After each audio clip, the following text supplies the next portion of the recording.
Мантоваркаде булочки пісіреміз, өте жұмсақ болып шығады. Ең алдымен жылы суымызға осы фриманың құрғақ сүтінен 2 ас қасық салып жақсылап араластырамыз. Енді бөлек ыдысымызға осы сүтті, сұйық май, бір жұмыртқа, құрғақ дрож, қант және де дәміне қарай тұз салып жақсылап араластырамыз.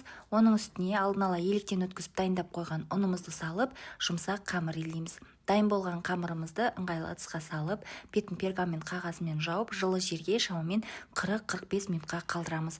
Біздің қамырымыз осылай әдемі болып көтеріледі. Көтерілген қамырды кішкентай бөліктерге бөліп, бетін жауып, тағы да бөлме температурасында 15 минутқа тындырып қоямыз. Кез келген булочкидің формасын жасап пісіре берсеңіздер болады. Барлығын формаға салып болғаннан соң міндетті түрде пергамент қағазының үстіне жайғастырамыз. Қайнап тұрған мантоварканың үстіне салып, газдың жоғарғы отында шамамен 10 минутқа қалдырамыз. Біздің булочкиларымыз осылай әп-әдемі болып көтеріледі. Енді бетіне жұмыртқаның сары уызын жағып, қызып тұрған пеште 180 градуста 15 минут көлемінде пісіреміз. Жасап көріңіздер, өте дәмді болып шығады.